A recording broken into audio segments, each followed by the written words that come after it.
Ju Han est un chasseur de Baran, piégé par un homme nommé Tai Jin Quan pour une mission mortelle. Il se retrouve face à une équipe massacrée par un monstre serpent, et il est le prochain sur la liste. Il se bat vaillamment, mais sa force n'est pas suffisante, son épée se brise. Malgré ses efforts pour éviter d'être mangé, le serpent lui mord les jambes, et à ce moment-là, il sait que c'est fini pour lui. Il parvient à ramper hors de l'emprise du serpent et tente de reprendre son épée brisée pour continuer le combat. Mais le serpent se relève le premier et s'apprête à l'achever.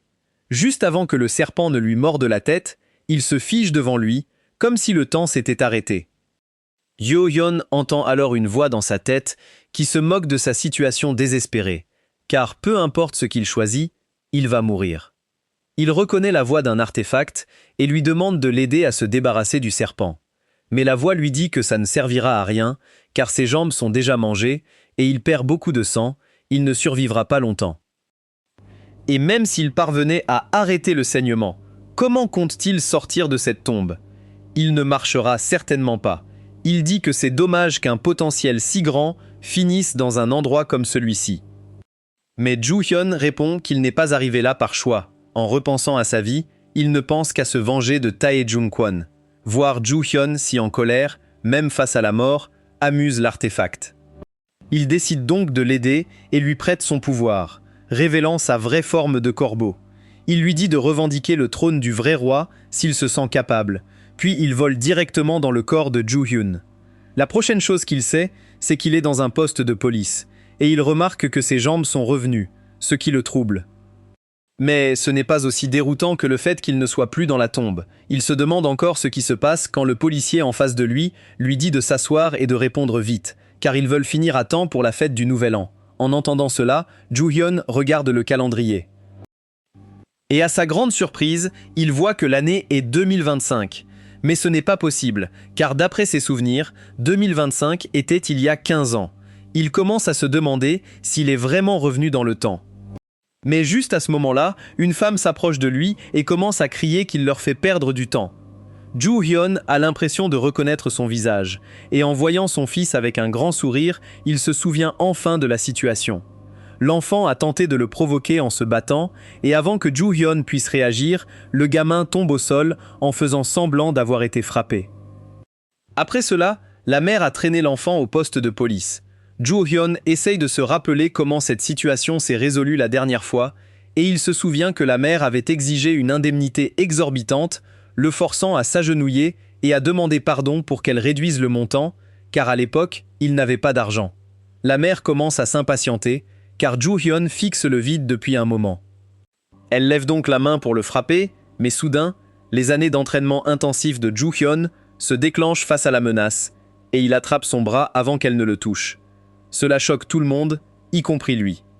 Il ne pensait pas que son corps pourrait bouger aussi vite à ce moment-là, mais il crie alors qu'il lui dit de se calmer, car tout le monde sait que son fils a commencé cette bagarre. Pourtant, elle exige une compensation aussi démesurée pour ce petit gâté. Le garçon entend Ju-Hyun l'appeler petit gâté et se fâche. Il se jette sur lui, mais les compétences de Ju-Hyun se déclenchent à nouveau, et avant que le garçon ne puisse le frapper, il le projette au sol. Cela confirme définitivement à Ju-Hyun qu'il a conservé toutes les compétences de combat qu'il a développées au fil des ans. Et si tout se passe comme la dernière fois, il devrait pouvoir inverser la situation. Cependant, un instant plus tard, il revient à la réalité et réalise qu'il vient de projeter un enfant au milieu d'un poste de police. Donc, il va avoir des problèmes. Quelques minutes plus tard, Ju-Han est enfermé dans une cellule pendant que la mère crie qu'il a frappé son fils et il aurait pu plaider la légitime défense. Mais il s'en fiche, car dans quelques jours, une fois que les reliques apparaîtront, le monde deviendra un désert de non-droit. Donc, un casier judiciaire ne comptera pas beaucoup. De plus, comparé à tout ce qu'il a vécu dans sa vie précédente, passer quelques heures en cellule, c'est presque rien. D'après les souvenirs de Ju-Hyun, cette année, des tremblements de terre violents commenceront à se produire partout dans le monde, et des structures appelées tombes émergeront, contenant des artefacts d'une immense puissance. En conséquence, des gens du monde entier s'aventureront dans ces tombes à la recherche de ces reliques. Par chance, Ju-Hyun était l'un d'eux et a réussi à découvrir une relique dans une tombe après beaucoup d'efforts, pensant que cela serait son ticket pour une bonne vie, car l'extraction de reliques était très lucrative.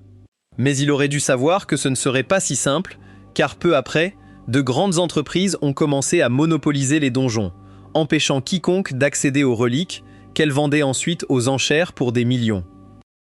Au début, les gens ont essayé de résister aux entreprises, car il n'était pas juste qu'elles aient exclu tout le monde des tombes, mais avec leur puissance militaire, personne ne pouvait les défier. Pour la plupart des gens, c'était la fin de leur rêve de pillage. Mais Zhu Huion était une exception. Grâce à ses compétences, il a été repéré par Taijin Quan, le président de TKBM, un grand monopoliseur de donjons. Il a pu continuer à piller, mais il a aussi dû faire tout le sale boulot de Taijin, comme le trafic, le vol et le meurtre pour des artefacts, juste pour remplir ses poches. Il a supporté cela car il pensait que c'était sa seule chance d'avoir une vie meilleure. Malheureusement, il est tombé dans un piège dans la dernière tombe qu'il a pillée. Il ne veut pas que cela se reproduise, alors il doit se préparer à profiter des tombes tant qu'il le peut encore. Juste à ce moment-là, il voit des lumières brillantes devant lui. Il pense d'abord qu'il hallucine, mais la lumière change de forme et l'appelle « voleur ». Il lui dit de se montrer et d'arrêter de se cacher. Il réalise que c'est l'œuvre d'un artefact et suppose que c'est ce corbeau qu'il a rencontré juste avant de mourir. Il voit maintenant tout dans un rayon d'1 mètre. Il se souvient que c'était une des capacités qu'il avait obtenues de l'artefact archéologique de sa vie précédente. Bien que l'artefact soit parti, la capacité semble rester. Il est seulement à 1/4 du chemin de la mission, ce qui signifie qu'il lui reste 3 compétences à débloquer.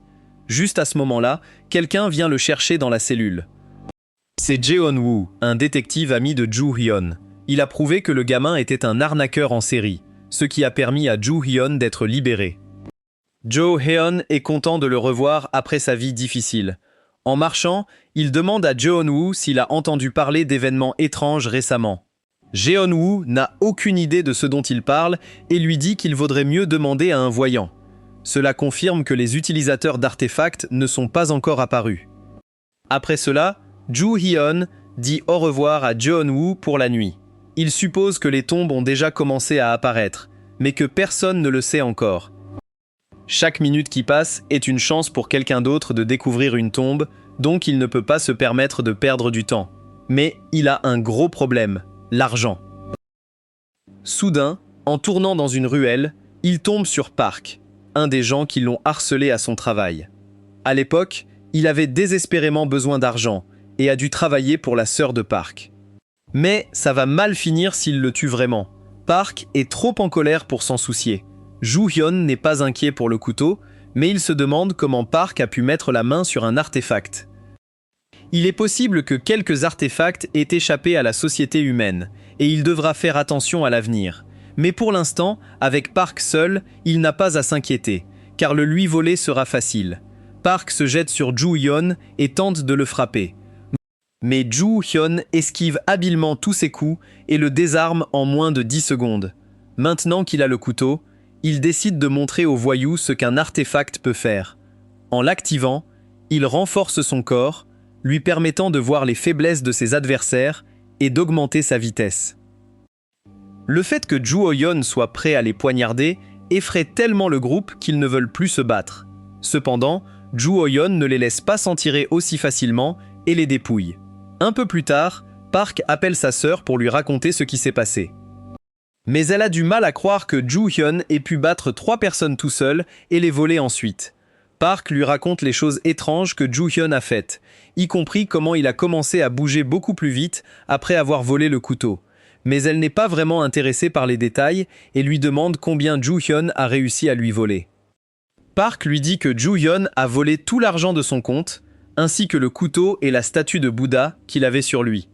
Sa sœur ne se soucie pas vraiment de tout ça, mais elle panique en entendant que Zhu Huion a pris la statue de Bouddha, car c'était très important, et elle crie à Park de trouver un moyen de la récupérer. Mais à sa déception, il découvre que c'est en fait un morceau de pacotille, donc ça ne vaut pas grand-chose. Il commence à se demander pourquoi Park traînait quelque chose d'aussi inutile. Juste à ce moment-là, son panneau système s'ouvre et active son pouvoir d'espionnage, lui permettant d'analyser la statue. Jo Hyun commence à fouiller un peu plus la statue, et après quelques investigations, un compartiment secret se révèle, d'où tombe une petite poche de la spécialité de Walter White. Jo-hyun comprend immédiatement ce que c'est et réalise que cela signifie que toute la galerie d'art de la sœur de Park doit être une opération de trafic de drogue. Un peu plus tard, la sœur de Park est dans son bureau, appelant son patron pour expliquer comment elle a perdu un des échantillons de drogue, mais tout à coup, la police fait irruption avec Park menotté et ils viennent l'arrêter car ils ont déjà conclu qu'il s'agit d'une opération de drogue. Elle essaie de s'en sortir en prétendant que la police n'a aucune preuve pour lier des drogues à elle, et elle compte sur le fait que tous ces entrepôts sont verrouillés avec des mots de passe sécurisés, donc la police ne pourrait pas y entrer. Cependant, elle n'a pas pris en compte que Jo-hyun, ayant travaillé pour elle longtemps, connaît tous les mots de passe des entrepôts. Et la police a trouvé une quantité de drogue cachée dans l'arche qu'elle avait en stockage, ce qui est plus que suffisant pour l'envoyer derrière les barreaux longtemps. Grâce à son aide pour faire tomber le réseau de drogue, Jo-hyun reçoit une récompense de 10 millions yens et il est plutôt content de cela. Alors qu'il rentre chez lui, il est choqué de découvrir que son appartement a complètement disparu, car une énorme structure est apparue juste au-dessus. Jo-hyun ne s'inquiète pas pour ses affaires, mais plutôt pour le fait qu'une tombe est déjà apparue dans ce pays, et il ne s'attendait pas à ce que cela arrive si tôt. Pendant ce temps, au pied de la tombe, une femme nommée Linda Walker, venue d'Amérique, vient d'arriver sur les lieux, et elle dit au QG qu'ils ont eu de la chance avec celle-ci, car il semble que le gouvernement de ce pays n'ait pas encore réalisé à quel point les tombes sont précieuses. Cependant, alors qu'elle dit cela, elle remarque un homme nommé Rui à proximité, et les deux semblent se connaître, car, tout comme Linda, Rui fait partie des rares à connaître les tombes. Il ne compte pas laisser passer une occasion comme celle-ci. La présence de personnes qui connaissent les tombes complique considérablement le plan de Jo-hyun. Jo-hyun trouve une section de glyphes de tombes qui, selon lui, mènera à l'entrée, alors il commence à les suivre. Les glyphes de tombes sont en gros le langage des artefacts, et ils aiment beaucoup parler d'eux-mêmes. Il admet donc que ni l'une ni l'autre des lames n'est la sienne, et le serpent le félicite pour son honnêteté avant de sortir le vrai couteau de Jo-hyun. Selon la légende, après avoir confirmé que c'est bien son couteau, le serpent est censé le récompenser en lui offrant les armes en argent et en or. Mais Jo-hyun ne veut pas faire ainsi. Au lieu de confirmer que le couteau est le sien, il le saisit et tranche la bouche du serpent. Le serpent crie de douleur et exige de savoir ce que Jo-hyun pense faire alors qu'il était sur le point de réussir l'épreuve. Mais Jo-hyun dit qu'il ne fait confiance à rien de ce que disent les reliques. Après tout, même s'il jouait le jeu et réussissait l'épreuve du serpent de la bonne manière, il est sûr que toute récompense du serpent l'aurait transformé en tueur fou. Le serpent n'arrive pas à croire que Jo-hyun connaisse son secret, mais Jo-hyun se souvient que dans sa vie précédente, la relique du serpent a été obtenue par cette américaine, qui est devenue une tueuse en série à cause de cela. Il ne laissera pas cela lui arriver aussi. Jo-hyun se met alors à sauter dans les airs et poignarde le serpent en plein crâne, lui ordonnant d'admettre sa défaite et de mettre fin à cela rapidement. Le serpent refuse de céder et de laisser Jo-hyun le revendiquer. Alors Jo-hyun enfonce encore plus le couteau et lui dit qu'il n'a pas le choix. Le serpent commence à se débattre de douleur, essayant de secouer Jo-hyun, mais Jo-hyun refuse de lâcher prise. Un voleur de tombes peut obtenir une relique de deux manières, soit en ayant une forte affinité et en faisant en sorte que la relique accepte de le rejoindre, soit en utilisant la domination et en battant la relique jusqu'à ce qu'elle soit forcée d'obéir. La plupart des voleurs essaient d'obtenir le plus d'affinité possible, car c'est le moyen le plus simple d'avoir une relique de leur côté sans combat, mais ayant appris la vraie nature des reliques dans sa vie précédente, Jo-hyun n'a aucune intention de s'entendre avec elle. Le serpent continue d'essayer de s'échapper de Jo-hyun, mais c'est inutile.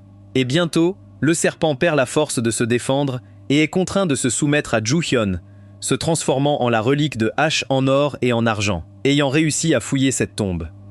Jo-hyun a maintenant 3 de ses 4 compétences de voleur de tombes débloquées, il lui en faut donc une de plus. Mais il n'est pas sûr de comment procéder. Il s'apprête à chercher des informations, mais à ce moment-là, il reçoit une notification qu'il vient de recevoir le titre d'abuseur de reliques, et en conséquence, sa domination a augmenté. Mais son affinité a également été réduite. Joo-hyun ne se soucie pas de la réduction de son affinité, mais il déteste le fait qu'on l'appelle un abuseur, alors il crie au système de ne pas le faire passer pour un méchant. Juste à ce moment-là, Joo-hyun entend des pas s'approcher, et il ne veut pas être repéré ici, alors il se cache immédiatement lorsque Linda et Roo-hyun entrent dans la salle du boss. Roo-hyun est excité et s'approche du lac avant de jeter une relique dans l'eau pour commencer l'épreuve. Linda demande ce qu'il fait. Rui explique que le prophète et son groupe lui ont dit qu'il lui suffirait de jeter une relique dans le lac pour que les choses commencent. Mais rien ne se passe pour l'instant.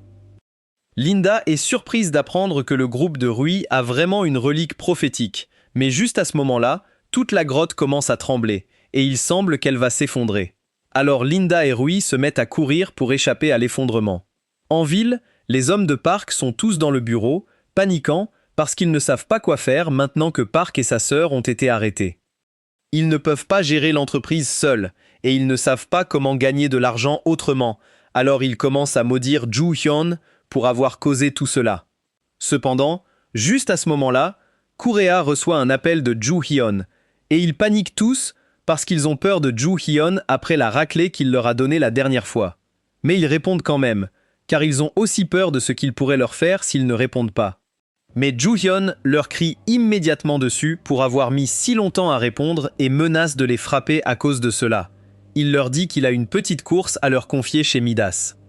Mais quand Kurea entend le mot Midas, il panique, car il se rappelle que Midas est la plus grande maison de vente aux enchères au monde, située à Las Vegas.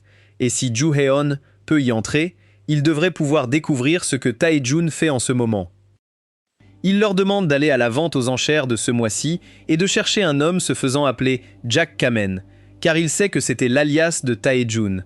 Mais Kurea demande comment ils sont censés se rendre à un événement aussi haut de gamme, et Joo-hyun lui dit qu'il devra se débrouiller tout seul. Bien sûr, Joo-hyun les paiera bien pour le travail, donc les frais ne seront pas un problème, et il ne leur laisse pas vraiment le choix ici, car c'est soit ils font ce qu'il dit, soit il les bat à mort parce qu'il n'a pas oublié toutes les fois où ils l'ont harcelé avec Park. Le lendemain matin, Joo-hyun achète tout l'équipement dont il aura besoin pour son prochain raid de tombe, mais en sortant du magasin, il finit par croiser Rui. Il est surpris de le voir ici, mais si Rui est là, cela doit signifier qu'une autre tombe est sur le point d'apparaître, car Joo-hyun se rappelle qu'à cette époque, le groupe de Rui avait un artefact prophétique qui pouvait les informer de ce genre de choses à l'avance. Il remarque aussi que Rui lui-même semble avoir un artefact, et il n'est pas sûr de ce qu'il fait, mais il va le voler de toute façon. Pour créer une distraction, Joo-hyun pulvérise sa boisson sur Rui, et tout en prétendant l'aider à se nettoyer, il lui vole l'artefact. Et avant même que Rui ait eu le temps de réaliser que quelque chose cloche, le sol commence à trembler alors que la tombe se manifeste. Joo-hyun s'enfuit, laissant Rui confus. Mais un instant plus tard, il reçoit un appel du QG lui disant qu'une nouvelle prophétie vient d'arriver. Ils veulent lui faire savoir qu'il doit faire attention car la même personne qui l'a battu au précédent tombe est à nouveau à proximité. En entendant cela, Rui réalise que la personne en question doit être Joo-hyun. Alors que le tombeau se manifeste, des dizaines d'épées commencent à apparaître de nulle part, et en un rien de temps, Joo-hyun et un groupe de personnes se retrouvent piégés au cœur du tombeau. Jo-hyun sent immédiatement une aura malveillante l'entourer. Il comprend donc que la relique de ce tombeau doit être particulièrement dangereuse. Vu toutes les armes brisées autour de lui, il déduit que ce tombeau doit être lié à la légende de Muramasa. La famille Muramasa était une famille de forgerons d'épées dans le Japon ancien, et leurs épées étaient réputées pour leur exceptionnelle netteté. Mais si cela a d'abord apporté de la renommée à la famille, cela a aussi conduit à leur ruine, car ils ont été tués par les épées qu'ils avaient créées. D'après toutes les indications, la relique qu'ils cherchent devrait être l'épée utilisée pour abattre la famille, mais la trouver ne sera pas facile avec tous ces doublons. De plus, le système affiche soudainement un message, l'avertissant que l'énergie à l'intérieur de ce tombeau est corrosive et a déjà commencé à endommager sa peau. Donc, si Joo-hyun reste ici trop longtemps, il subira des blessures encore plus graves. Au début, il ne pense pas que ce sera un gros problème, car tout ce qu'il doit faire est de trouver la relique le plus vite possible et de sortir d'ici. Mais cela s'avère beaucoup plus difficile que prévu, car cet endroit est absolument immense. Il pensait avoir un avantage pour trouver des reliques, puisque la hache dorée a une capacité qui lui permet de raisonner avec d'autres artefacts, mais à ce rythme, il ne pourra jamais se rapprocher suffisamment pour en localiser l'emplacement. Il regrette de ne pas avoir simplement attendu et suivi ce gars pour qu'il le mène à la relique. Mais juste à ce moment-là, Ju-hyun entend les cris d'un groupe de personnes à proximité. Il se précipite pour voir ce qui se passe, et c'est là qu'il trouve un groupe de civils piégés dans un trou, l'un d'eux ayant été possédé par une épée maudite. Elle continuera probablement à attaquer les gens jusqu'à ce qu'ils soient tous morts s'il ne fait pas quelque chose rapidement, mais ces gens ne sont pas tombés là par eux-mêmes. Yo-hyun suppose donc que Rouye a dû les sacrifier pour progresser dans le tombeau. Pour confirmer sa théorie, il crie dans le trou et demande aux gens si un type louche les a poussés là, et l'un des hommes lui dit que c'est exactement ce qui s'est passé. Et puis, après les avoir poussés, ce pont est apparu de nulle part. Pour l'instant, Ju-hyun décide d'aider à sauver les gens pour qu'ils puissent lui montrer où est passé Rui. Et pour cela, il décide de tester l'artefact de corde qu'il a volé à Rui plus tôt. Et en prime, l'acte de vol à la tire de Rui lui a valu une compétence de dextérité, qui était la dernière compétence nécessaire pour son pack de départ de voleur de tombeaux. Le système le félicite d'avoir rempli les conditions et informe Ju-hyun qu'une récompense l'attendra une fois qu'il quittera les ruines. Il a hâte de voir ce qu'il obtiendra une fois qu'il aura terminé ici, mais d'abord, il doit s'occuper de ce désordre. Il glisse donc dans le trou, et alors que la fille se tourne pour l'attaquer, Ju-hyun se défend avec son couteau. Il pourrait facilement gagner ce combat, mais il ne veut pas vraiment lui faire de mal, car il sait qu'elle est juste une victime de la malédiction de ce tombeau. Au lieu de la couper, Ju-hyun utilise la corde pour l'attacher, et une fois qu'elle est complètement immobilisée, elle reprend enfin ses esprits. Maintenant qu'elle est hors de danger, Ju-hyun se tourne vers les autres et leur demande si l'un d'eux a vu dans quelle direction Ru-hyun est allé. Et un homme a vu qu'il se dirigeait par ce chemin et entrait dans une grotte. Et Ju-hyun pense que Ru-hyun doit se diriger vers l'emplacement de la relique. Juste à ce moment-là, la fille que Ju-hyun a attachée l'appelle et lui demande si elle peut être libérée maintenant, car cette corde est vraiment bizarre, et maintenant qu'elle est redevenue normale. Jo-hyun ne voit pas de raison de la garder attachée, alors il dit à la corde de la lâcher, et elle retourne lentement à son poignet, bien que de manière réticente. Jo-hyun se tourne ensuite vers les gens et leur dit qu'il va les aider à sortir d'ici. Mais d'abord, il a besoin de leur aide pour trouver Rui, et ainsi, ils pourront le rembourser pour ce qu'il a fait pour eux. Pendant ce temps, de l'autre côté du tombeau, Rui est actuellement en route pour trouver l'épée Muramasa, et il dit qu'il est content d'avoir éliminé tous ses témoins pendant qu'il en avait l'occasion, car maintenant, tout ce qu'il a à faire est de récupérer l'épée, et ensuite, il pourra sortir d'ici et retrouver Ju-hyun pour pouvoir l'éliminer, pour avoir osé le tromper. Cependant, malgré tous ses rires maniacaux, même après avoir cherché un moment, il n'a toujours pas réussi à trouver la vraie Muramasa, car il y a des tonnes d'épées brisées en double ici, et il n'a aucune idée de ce à quoi la vraie devrait ressembler. Il a passé tellement de temps à chercher ici que Ju-hyun et les autres ont réussi à le rattraper. Et dès que les gens aperçoivent Ru-hyun, ils se rassemblent tous autour de lui et commencent à l'attaquer. Ru-hyun les supplie d'arrêter, mais la foule est trop enragée pour s'en soucier. Et alors qu'il continue à le frapper, il commence à se demander comment cela pouvait arriver, puisque personne de ces personnes n'aurait dû pouvoir s'échapper de ce trou. Mais ensuite, il voit Ju-han le regarder avec un immense sourire sur le visage, et il comprend enfin qu'il est derrière tout ça.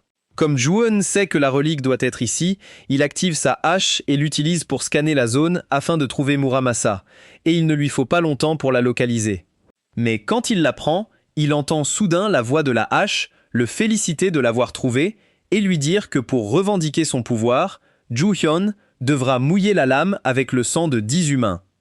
Ju-hyun rit et demande si c'est le test ici, et Muramasa confirme cela, en disant que le sang des humains est la seule chose qui peut le satisfaire.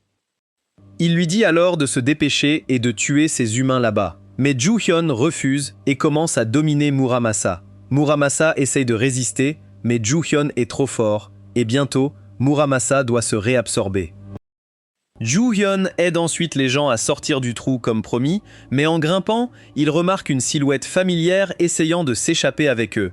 Il attrape Ru-hyun et lui dit qu'il n'ira nulle part. Ru-hyun comprend qu'il est à la merci de Ju-hyun.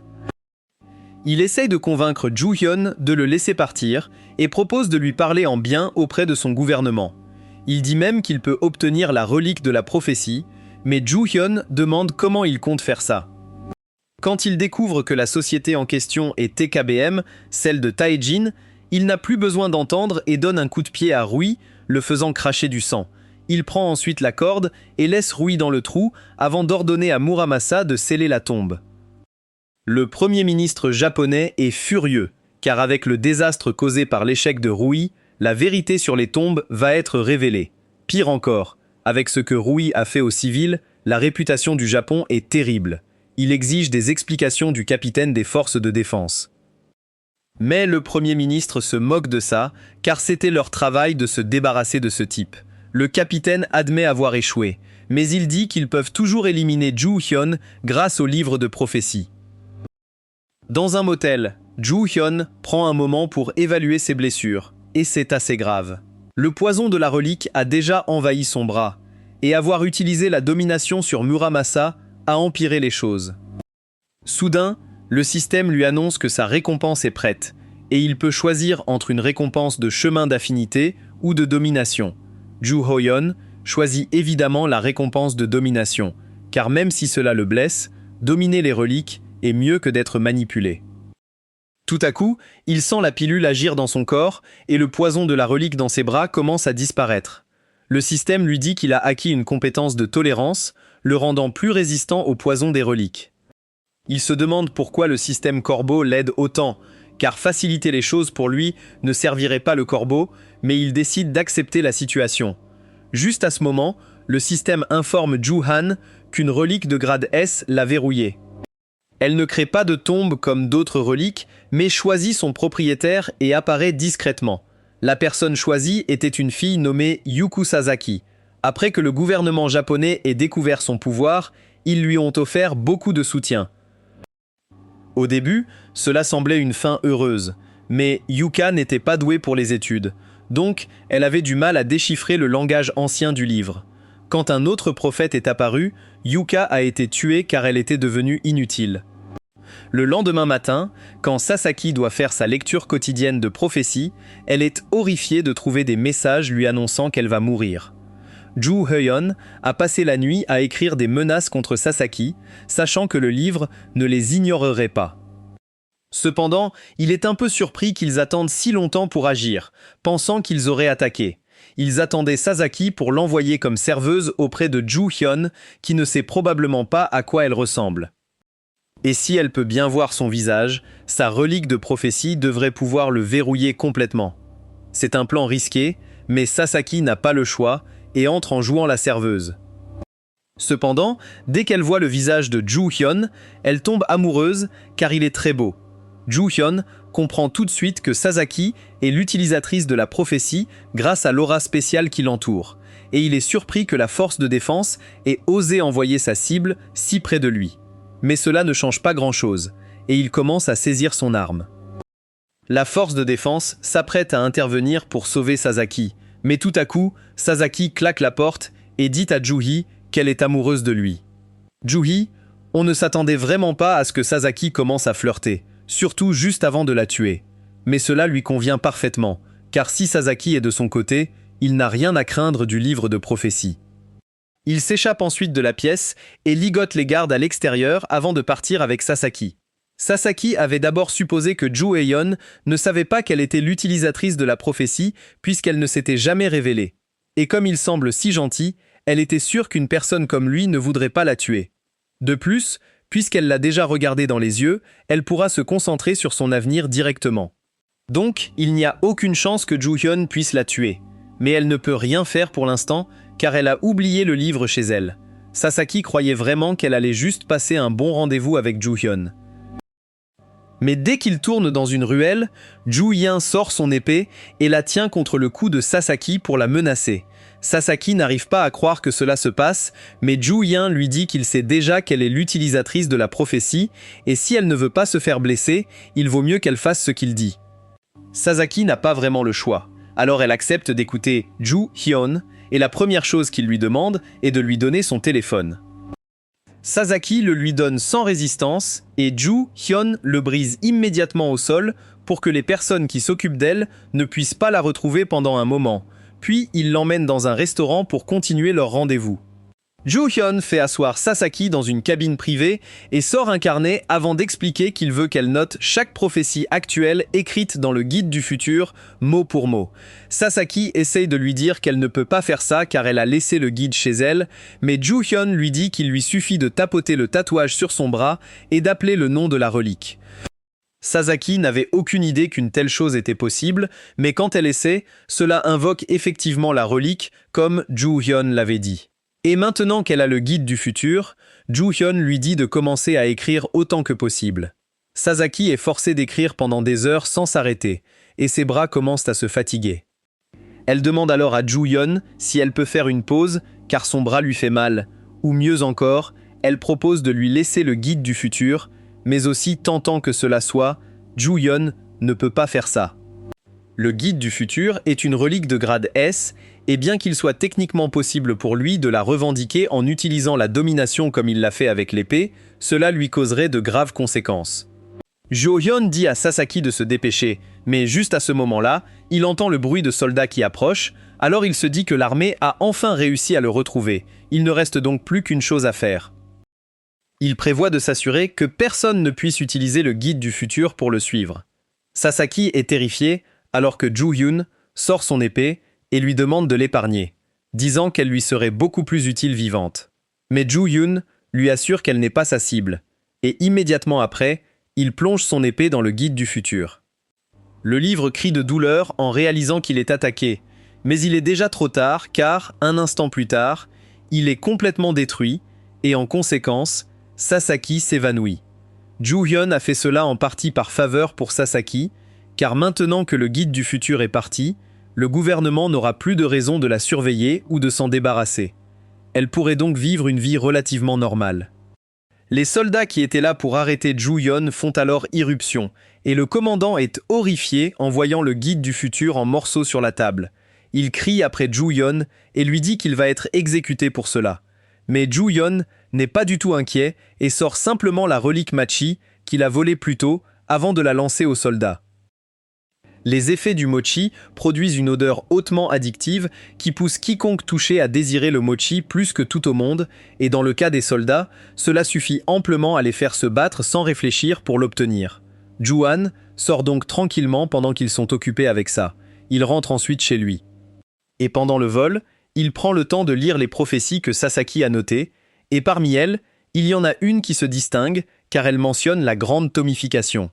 Il se rappelle de l'événement de sa vie passée qui a pratiquement englouti le monde entier dans une énorme tombe et cela a entraîné une circulation accrue des reliques. Selon la prophétie, en janvier, le moment sera propice pour le jardin de la Gride, ce que Ju-han suppose faire référence à l'enchère Midas à Las Vegas. Ju-han retrouve ensuite Seung-woo et les autres pour demander des nouvelles de l'enquête qu'il leur avait demandé, et ils ont réussi à réduire avec succès tous les participants possibles avec les initiales JK. Ju-han consulte le document et trouve un gars qu'il est convaincu d'être absolument Tae-jun.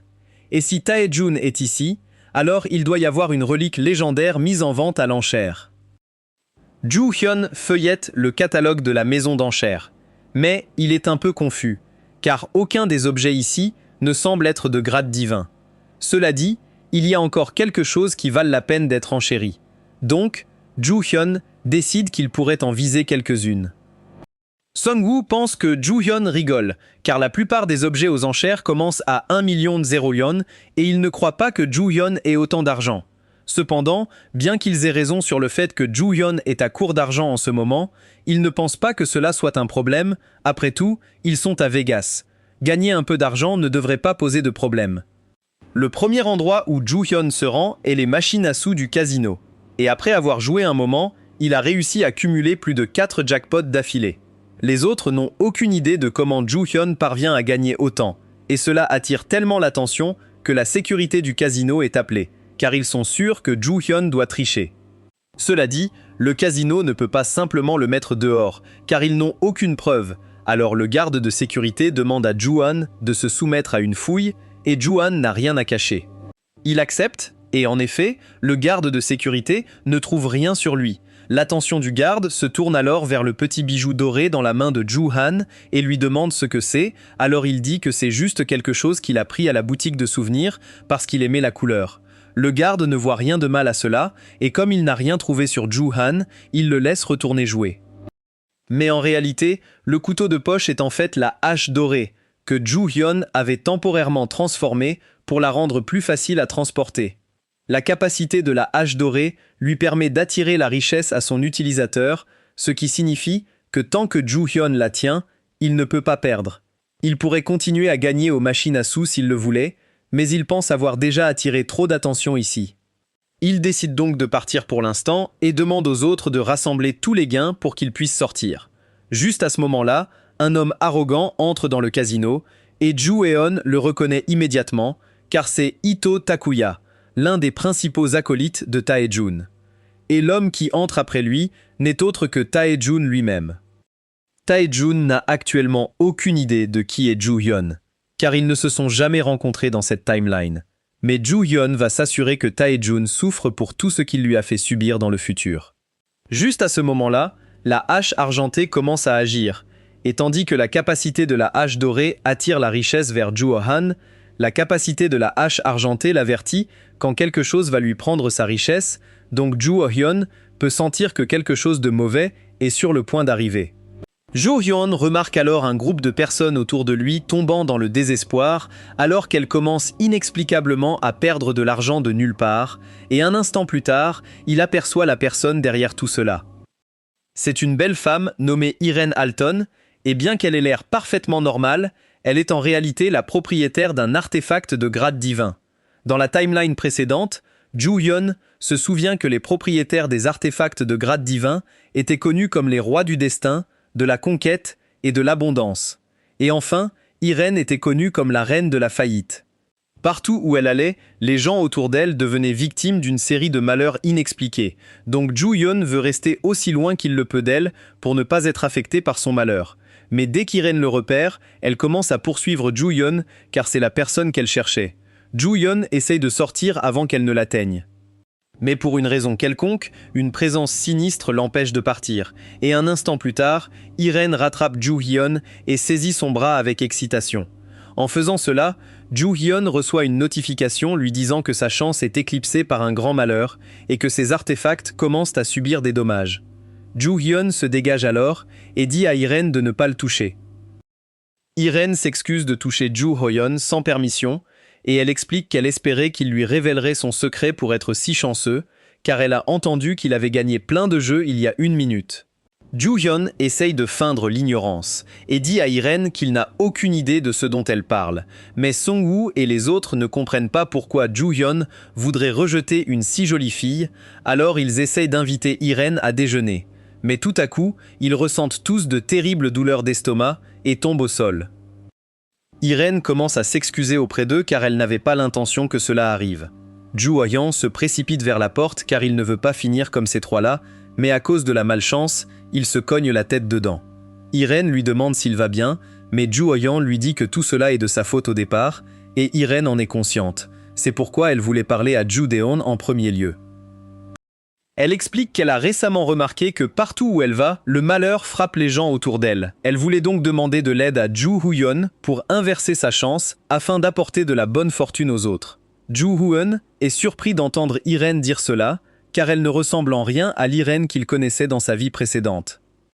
Juste à ce moment-là, l'écran de statut réapparaît et informe Joo-hyun que sa compétence de tolérance s'est activée et qu'elle atténue actuellement les effets du malheur d'Irene, et comme il n'est plus affecté, cela donne à Joo-hyun une excellente idée. Être simplement près d'Irene peut aider à renforcer sa compétence de tolérance, et de plus, s'il l'emmène avec lui dans la salle des enchères, elle causera du malheur aux autres enchérisseurs et réduira la concurrence de Joo-hyun. Irene lui demande s'il est prêt à l'aider, et Joo-hyun dit qu'il peut l'assister, mais qu'il a un rendez-vous important, alors il lui demande si elle veut le rejoindre. Et Irene est plus qu'heureuse de l'accompagner. Juste comme Joo-hyun l'espérait, grâce à la malchance d'Irene, la plupart des participants aux enchères ont été contraints de partir en raison de diverses urgences. Même Taejun n'a pas été épargné, car une de ses usines a apparemment brûlé, mais il n'est pas parti, donc Joo Hyun prend cela comme un signe qu'il doit y avoir quelque chose de vraiment intéressant à acheter ici. Alors qu'il attend de voir ce qui va se passer, il pense à tout ce qu'il a appris sur Irene jusqu'à présent, et il n'arrive toujours pas à comprendre le fait qu'elle soit si gentille maintenant. Mais dans le futur, elle avait une personnalité absolument tordue. Elle ne semble également rien savoir sur les artefacts, donc il se demande comment elle a pu mettre la main sur un artefact de grade divin en premier lieu. Mais il est possible que la relique se soit attachée à elle sans qu'elle le sache, et vivre avec cette malchance a probablement ruiné sa vie et fait d'elle une folle. Surtout que, plus Irene est heureuse, plus sa malchance s'aggrave. L'enchère continue comme Joo Hyun l'avait prévu. Juste avant la fin, l'animateur annonce un objet spécial à vendre, omis du catalogue, et quand Joo Hyun le voit, ses yeux s'illuminent. C'est une relique connue sous le nom d'arbre de vie. Joo Hyun enchérit immédiatement, mais Taejin aussi. Joo Hyun ne peut pas laisser Taejin s'emparer de cette relique. Dans l'ancien empire de Daliah, un monarque désirait l'immortalité. Il a passé d'innombrables années à chercher l'arbre de vie. Avant que Joo Hyun ne soit renvoyé dans le passé, son corps avait été gravement endommagé par le poison des reliques, et le seul moyen de rester en vie était le fruit de l'arbre de vie. Cependant, la personne qui lui fournissait les fruits était Taejin, ce qui a forcé Joo Hyun à faire tout son sale boulot en échange des fruits qui le maintenaient en vie. Joo Hyun n'avait aucune idée que c'était de là que Taejin obtenait l'arbre de vie. Mais il sait que s'il laisse l'arbre tomber entre les mains de Taejin, il fera face au même destin cruel que dans sa vie passée. L'annonceur est un peu surpris de voir à quel point Joo Hyun et Taejun sont enthousiastes aux enchères, car d'après ce qu'il sait, l'arbre n'a qu'un effet aphrodisiaque. Irene est tout aussi choquée de voir Joo Hyun si passionné par ça. Mais Joo Hyun se fiche de son apparence, car tout ce qui compte, c'est qu'il obtienne l'arbre. Les autres enchérisseurs commencent à enchérir aussi, et la valeur grimpe rapidement jusqu'à des dizaines de millions. Joo Hyun ne s'attendait pas à ça et n'a pas assez d'argent pour continuer, mais il a une arme secrète. Il se tourne vers Irene et lui demande un petit service. Un instant plus tard, juste avant que l'arbre ne soit vendu à Taejum, Irene enchérit 100 millions, ce qui prend complètement Taejin par surprise. Il essaye d'augmenter son enchère à 150 millions, mais Irene le surenchérit immédiatement à 200 millions. Et quand il passe à 220 millions, elle monte à 300 millions. Taejin veut désespérément continuer à surenchérir, mais son subordonné lui dit que c'est inutile, car Irene est la fille aînée de la famille Alton, qui a beaucoup plus d'argent que Taejin. Irene finit par gagner l'arbre de vie aux enchères, et après, elle et Joo Hyun se dirigent vers le comptoir pour régler leurs achats. Joo Hyun remercie Irene de l'avoir aidé à obtenir l'arbre, et elle lui dit que ce n'est pas un problème. Si cela signifie que Joo Hyun va l'aider avec son problème de chance, alors ça en valait la peine. Elle lui demande comment il compte améliorer sa chance, pensant qu'il va lui donner un talisman. Au contraire, Joo Hyun lui dit que c'est elle qui doit lui donner quelque chose. Il explique que si elle lui remet l'objet étrange qu'elle a récemment acquis, toute sa malchance disparaîtra. Mais Irene le regarde avec confusion, car elle ne se souvient pas d'avoir pris d'objet étrange. Il pense donc qu'elle n'en est peut-être pas consciente. Il lui demande si elle a remarqué de nouveaux tatouages sur son corps récemment, car être lié à une relique entraîne toujours l'apparition d'un tatouage comme symbole de ce lien, que l'on en soit conscient ou non. En disant cela, Irene semble un peu mal à l'aise, car elle a effectivement eu un tatouage qui est apparu sur son corps sans raison, mais elle ne peut pas le montrer en public. Alors elle lui donne une photo à la place. Effectivement, il y a des tatouages sur son corps, mais Joo Hyun les reconnaît comme la marque d'une relique parasitaire. Il s'excuse auprès d'Irene et lui dit que cela va demander plus d'efforts que prévu, mais il la rassure en lui donnant ses coordonnées pour rester en contact. Pendant ce temps, le membre du personnel revient avec les objets que Joo Hyun et Irene ont gagnés aux enchères. Il leur dit que l'arbre de vie a déjà été payé, mais que la facture pour les autres objets enchéris par Joo Hyun doit encore être réglée. Joo Hyun lui dit que cela ne posera pas de problème, car l'argent qu'il a gagné au casino devrait suffire. Mais quand il appelle les gars pour qu'ils apportent l'argent, il n'y a pas de réponse. Joo Hyun réalise donc qu'ils essaient de le rouler. Pendant ce temps, Sung et les autres courent aussi vite qu'ils le peuvent, essayant de s'éloigner de Joo-hyun pour garder l'argent.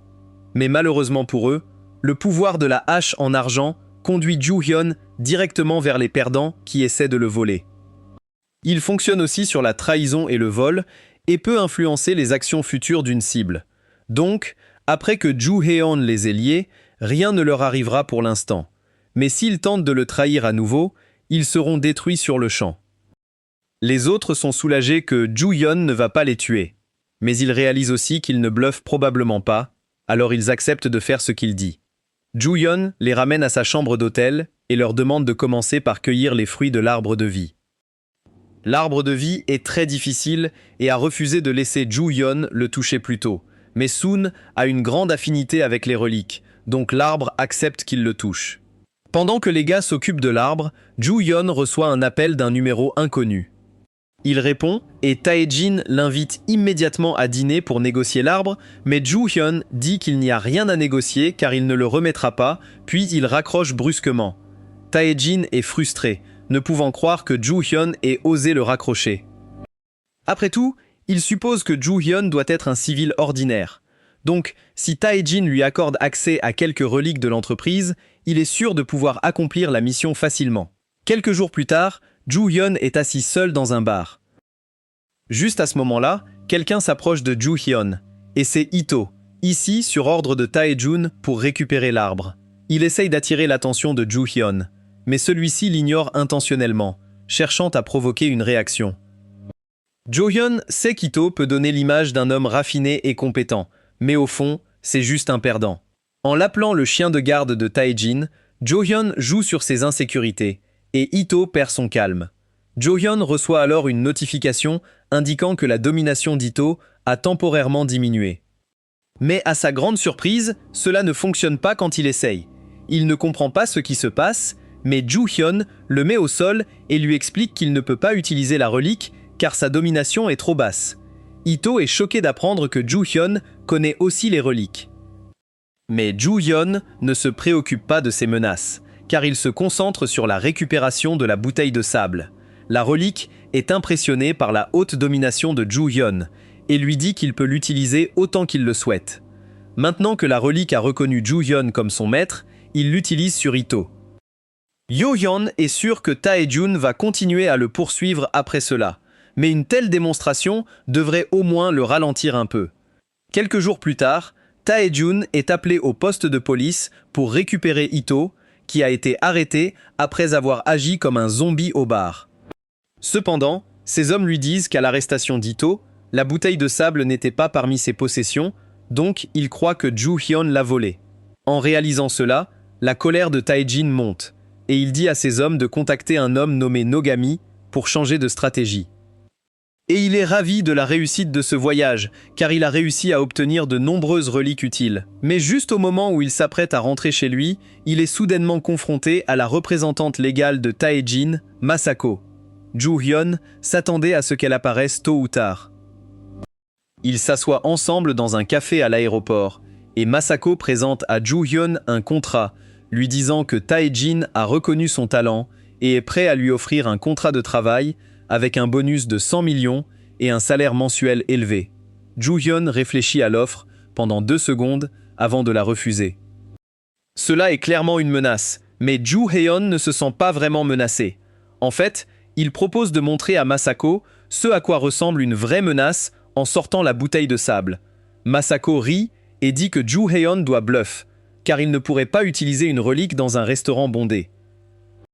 Mais Joo-hyun ne s'est jamais vraiment soucié de garder les reliques secrètes. Être en public ne l'arrêtera donc pas. Une fois que Masako réalise que Joo-hyun est sérieux, elle se lève de sa chaise, effrayée, et sort une relique à elle pour tenter d'assommer Joo-hyun. Mais Joo-hyun active le relique du code de loi pour renvoyer son attaque, et une fois qu'elle est à terre, il utilise le sablier pour l'incapaciter complètement. Un peu plus tard, la police est appelée à cause d'une femme faisant du bruit et agissant comme un zombie à l'aéroport, et quand Tae-jun apprend cela, il devient encore plus en colère. Maintenant que Masako a échoué, il va devoir prendre les choses en main. De son côté, Joo-hyun inspecte les reliques qu'il a récupérées de Masako, mais il entend alors la voix du corbeau dans sa tête, lui disant de partir, car quelque chose de dangereux approche.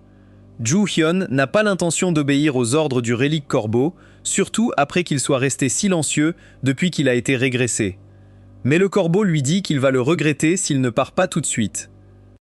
Malgré ces avertissements, Ju-hyun continue d'argumenter avec le corbeau pour comprendre son but, mais juste à ce moment-là, Tae-jin apparaît derrière lui et active immédiatement un de ses reliques sur les subordonnés de Ju-hyun, leur infligeant une douleur immense pour démontrer le pouvoir qu'il détient. Ju-hyun sort alors son couteau et court derrière Tae-jin, tenant la lame contre son cou. Tae-jin est impressionné par la maîtrise de Ju-hyun avec les reliques, mais lui dit qu'il est hors de sa portée et commence à charger une autre attaque de domination, forçant Ju-hyun à reculer.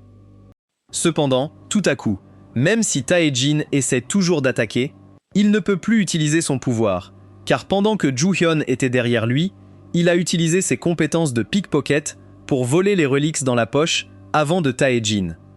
Ce sont des reliques consommables de grade divin, mais Ju-hyun n'a pas assez de domination pour les utiliser maintenant, donc il va devoir les garder pour plus tard.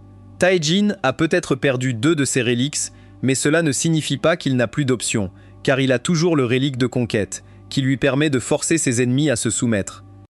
Et comme c'est un relique parasitaire, Ju-hyun n'a aucun moyen de savoir où il se trouve sur le corps de Tae-jin, donc il ne peut pas le voler. Pour aggraver les choses, Tae-jin porte également un relique d'armure, ce qui le rend incroyablement durable, donc essayer de l'éliminer immédiatement ne fonctionnera pas. Ju-hyun essaie d'avertir Tae-jin que s'il utilise un relique aussi puissant maintenant, tout le monde va découvrir l'existence des reliques, ce qui ne serait pas bon pour lui. Tae-jin admet qu'il ne veut pas que les gens découvrent les reliques, donc il va probablement devoir beaucoup couvrir cela. Mais c'est toujours bien mieux que de laisser un nuisible comme Ju-hyun se mettre en travers de son chemin. Tae-jin active alors le relique de conquête sur Ju-hyun et ses amis, les forçant à s'agenouiller. Mais au milieu de tout cela, le corbeau à l'intérieur de Ju-hyun apparaît soudainement et traite Tae-jin de fou pour avoir utilisé un relique aussi puissant dans un endroit comme celui-ci. Elle lui dit d'arrêter immédiatement avant qu'il ne réveille les reliques de jackal et de chien. Mais dès que Tae-jin entend le mot « relics », il s'excite et ignore tout ce que le corbeau vient de dire, affirmant qu'il va s'emparer de tous les reliques ici après avoir réglé son compte à Ju-hyun.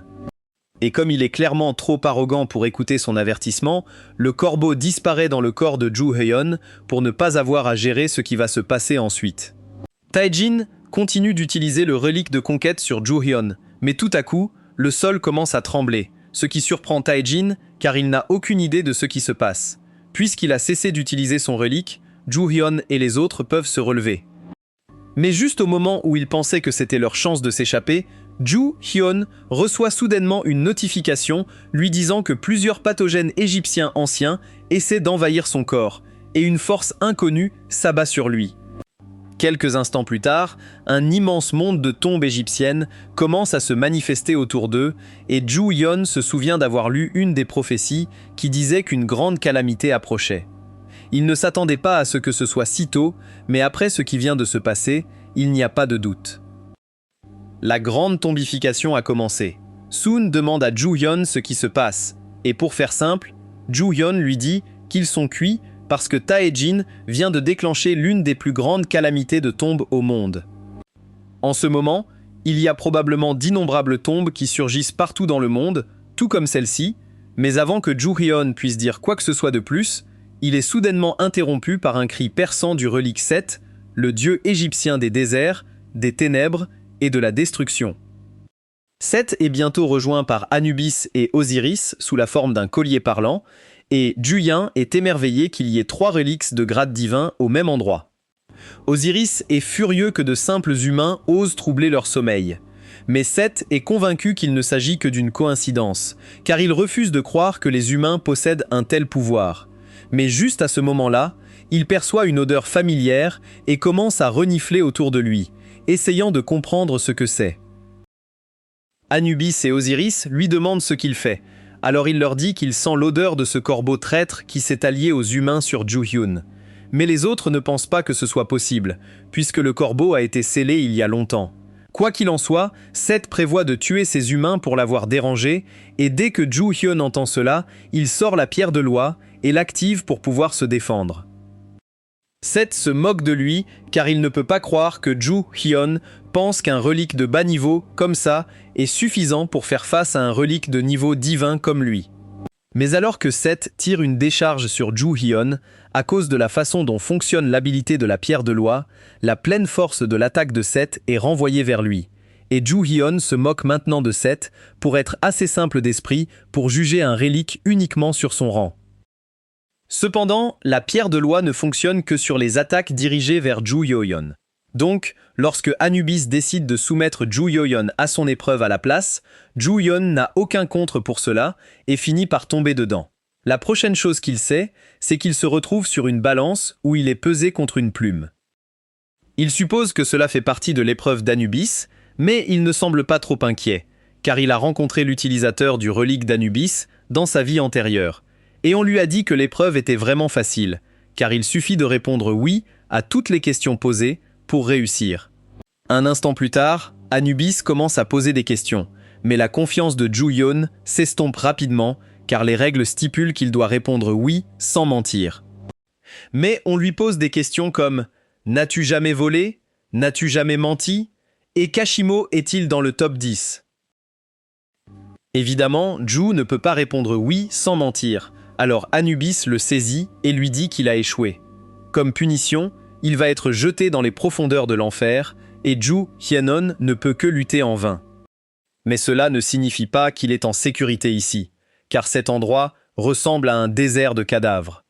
Ju Han découvre bientôt pourquoi il y a tant de corps, car une horde de momies mortelles apparaît et se précipite vers lui. Tout cela doit être parce qu'Anubis veut voir ses victimes souffrir dans une situation sans issue, et Ju Hyun ne veut pas lui donner la satisfaction de le voir mourir ici. Mais il n'a pas vraiment le choix. Elle commence alors à utiliser son pouvoir pour sortir Ju Hyun de ce pétrin, tandis qu'à l'extérieur, les autres regardent la sphère de l'épreuve d'Anubis flotter au milieu de la pièce. Rapidement, la chambre d'épreuve se brise complètement, et Ju Han est libéré avec la corneille. Anubis revient aussi, mais il est inconscient à cause du pouvoir de la corneille. C'est la première fois que Ju Hyo-yeon entend tout cela, alors il demande à la corneille si c'est vrai. Elle ne dit rien, mais ne le nie pas, ce qui lui indique que c'est probablement vrai. Alors que Ju Hyun fait face aux momies, la corneille lui dit qu'il est seul, car elle ne peut plus l'aider. Ju Hyun répond que cela lui va, car il ne comptait pas sur son pouvoir. Mais ici, il est libre d'utiliser toute sa puissance. Donc cela ne devrait pas poser de problème. Il sort alors son katana et commence à trancher les momies une par une. Peu importe combien de momies Ju Hyun défait, elles réapparaîtront tant que Seth est en vie. Ju Hyun réalise vite que les momies sont infinies et décide de changer de tactique. À ce moment-là, Ju Hyun se rappelle que le couteau funéraire qu'il possède est aussi un artefact égyptien, donc il pourrait être lié aux autres. En effet, dès qu'il l'invoque, il sent la présence de Seth. Il est un peu confus sur ce qui se passe. Il leur demande ce qui s'est passé. Les autres expliquent que la corneille est apparue et Anubis est choqué d'apprendre qu'elle a été libérée. Mais à ce moment-là, Ju Hyun parvient à localiser Anubis et les autres au fond de la foule de momies. Maintenant qu'il sait où ils sont, il ne perd pas de temps à trancher Seth en deux. Mais cette fois, il va changer un peu les règles. Après avoir forcé Anubis à refaire l'épreuve, Ju Hyun apparaît à nouveau sur les balances. Il est sur le point de poser la première question, mais avant qu'il ne puisse dire quoi que ce soit, Ju Hyun le saisit par la gorge et lui dit qu'il ne peut plus décider des questions. En faisant cela, Ju Hyun réussit facilement l'épreuve et s'approprie la relique d'Anubis. Dans le monde réel, l'épreuve étant réussie, la tombe disparaît et tout redevient normal. Taejeon est choqué. Il n'aurait jamais imaginé que Ju Hyun puisse maîtriser une relique de ce niveau si facilement. Mais c'est bien le cas, et peu après, Ju Hyun revient dans le monde réel. Après avoir acquis la relique d'Anubis, Ju Hyun bénéficie d'un énorme boost pour les reliques de mort et son statut de tolérance, ainsi qu'un nouveau titre d'explorateur d'une grande tombe. Mais il n'est pas sûr de ce que ce titre implique. Juste à ce moment-là, Taejin s'approche de Ju Hyun et, après avoir vu de ses propres yeux ce dont il est capable, il réalise qu'il ne devrait vraiment pas en faire un ennemi. Il s'excuse et propose à Joo Hyun un accord pour qu'ils travaillent ensemble, car il est sûr qu'il pourrait facilement régner sur ce nouveau monde rempli de reliques. Mais Joo Hyun déteste déjà Tae-jin plus que tout au monde, et voir Tae-jin lui faire une offre lui rappelle son passé. Alors, Joo Hyun fait la seule chose raisonnable dans une telle situation et utilise son épée pour trancher le cou de Tae-jin. La tête de Tae-jin s'envole, mais un instant plus tard, elle se rattache à son corps, ce qui surprend un peu Joo Hyun. Il réalise que Tae-jin doit posséder des reliques du talon d'Achille, ce qui lui confère cette forme d'immortalité. Mais compte tenu de la légende entourant l'artefact, Joo Hyun est sûr qu'il doit y avoir une faiblesse qu'il peut exploiter.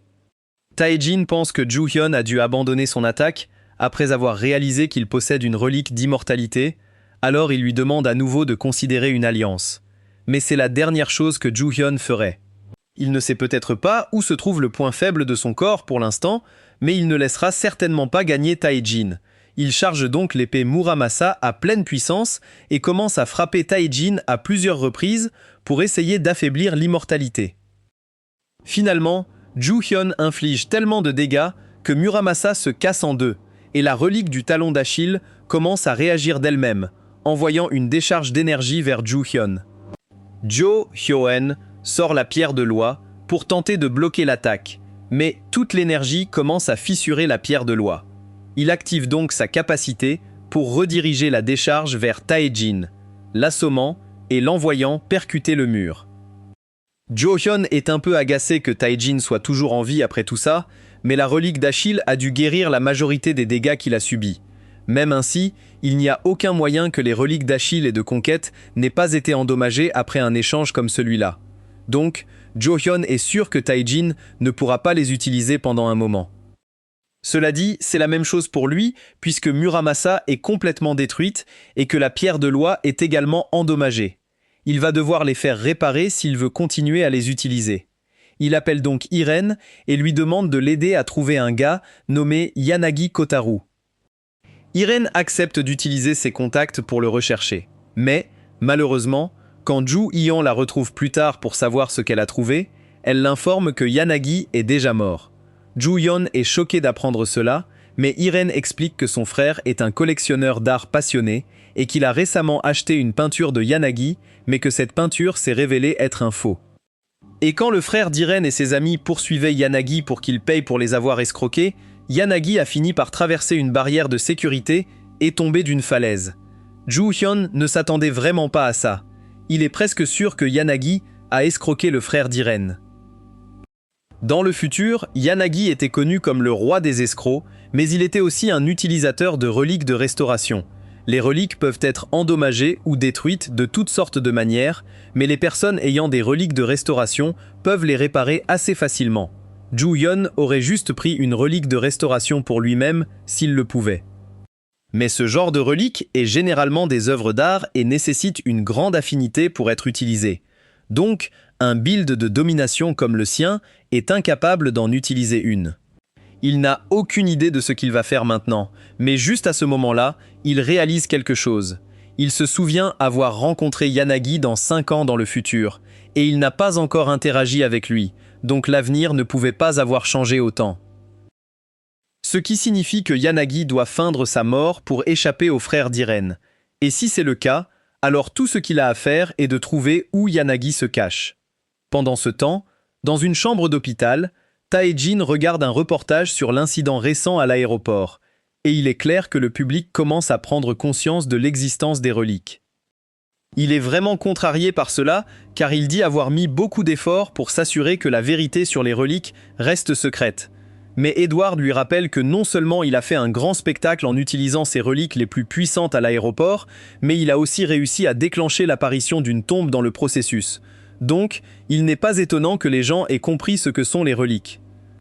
Tae-jin dit que la tombe n'était pas de sa faute, car il n'aurait pas pu anticiper qu'il y aurait 3 reliques de grade divin enterrées là.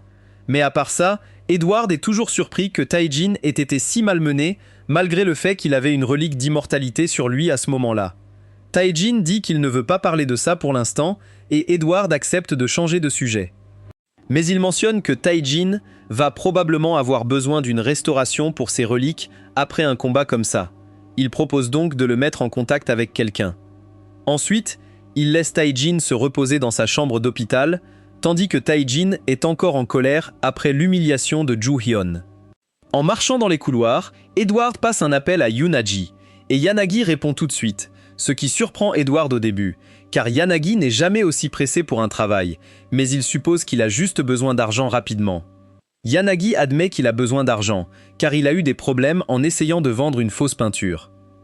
Il a donc dû simuler sa mort et maintenant il doit se faire discret un moment pour éviter d'être découvert. Il doit aussi payer une somme importante aux personnes qui le cachent, et Edward lui dit que l'argent ne devrait pas être un problème puisque Tae-jin est un gros client. Pendant ce temps, Joo-hyun a compris que Yanagi devait avoir quelqu'un pour le couvrir. Il demande donc à Irene de vérifier les galeries d'art de tous ses amis proches. Après avoir cherché un moment, ils réduisent les options à une galerie en particulier. Ils entrent et sont accueillis par la réceptionniste qui leur demande quelle œuvre d'art ils souhaitent voir aujourd'hui. Mais Joo-hyun répond et lui dit qu'ils ne sont pas là pour acheter de l'art, mais qu'ils espéraient qu'elle pourrait les aider à réparer leurs reliques. La femme se fige un instant quand Joo-hyun mentionne les reliques, mais elle reprend vite son personnage et fait semblant de ne pas savoir de quoi il parle. Sung frappe le bureau et lui dit de cesser de faire semblant, car ils savent exactement ce qu'est cet endroit, mais Joo-hyun l'éloigne et lui demande de se calmer. Alors qu'ils se disputent, la dame jette un coup d'œil dans le sac qu'ils ont apporté et elle est émerveillée de voir autant de reliques de haut rang. Joo-hyun voit sa réaction et décide d'en profiter, expliquant qu'il a entendu d'un ami qu'il pourrait restaurer ces reliques ici et qu'elles sont très importantes pour lui.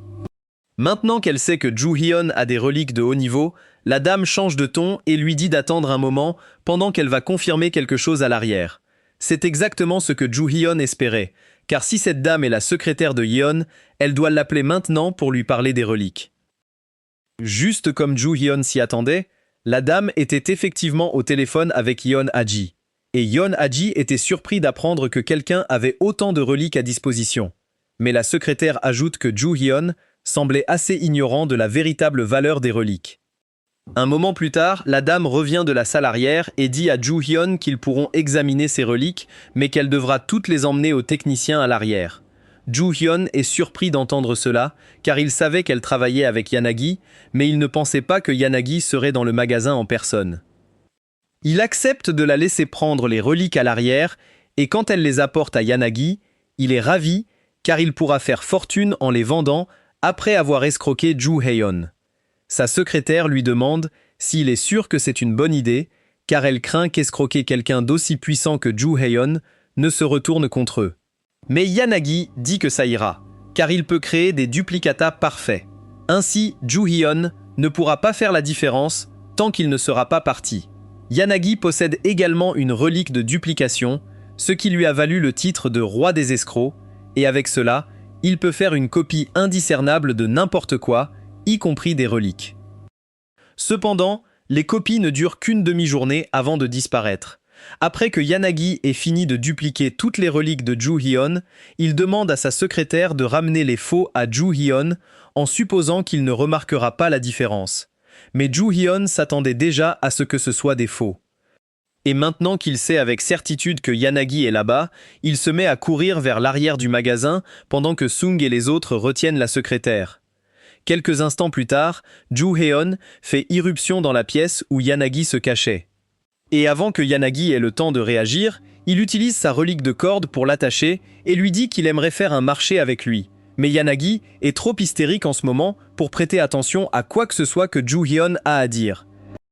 Mais Joo-hyun précise que ce n'est pas un contrat d'esclavage et il a veillé à ce que les conditions soient relativement justes, avec un tarif de base de 6 000 $ et des primes pour chaque réparation de reliques de haut niveau. Mais, peu importe à quel point ces conditions sont justes, il ne peut pas vraiment faire confiance à Yanagi pour réparer ses reliques tant qu'il ne parvient pas à gagner sa confiance. Il décide d'essayer de mieux se connaître et se présente à Yanagi. Mais Yanagi n'a pas envie de se présenter pour l'instant. Alors Joo-hyun mentionne qu'il a entendu une rumeur selon laquelle Yanagi aurait été expulsé de l'école d'art pour avoir plagié le travail de son professeur. Mais entendre cela met Yoon-ah-ji en colère car il est convaincu de n'avoir rien plagié.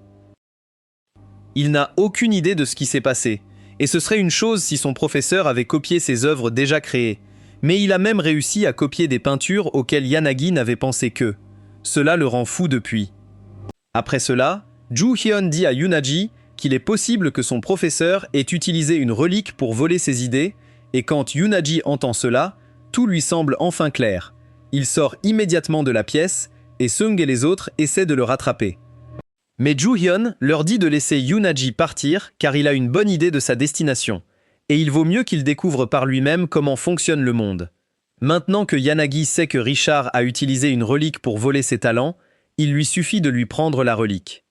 Il se rend directement au bureau de Tae-jin et propose de devenir son restaurateur exclusif de reliques en échange de son aide pour prendre la relique de Richard. Mais malheureusement pour Yanagi, Tae-jin est un bon ami de Richard. Donc, il n'a pas l'intention d'aider Yanagi à lui prendre la relique. Mais il n'a pas non plus l'intention de laisser Yanagi partir, alors il ordonne à ses gardes du corps de commencer à le frapper jusqu'à ce qu'il se soumette. Cependant, avant que Yanagi ne se fasse tabasser, Ju-hyun intervient pour l'aider car il avait suivi Yanagi en s'attendant à ce que cela arrive et après une telle situation, il est sûr que Yanagi voudra travailler avec lui plutôt qu'avec Tae-jin.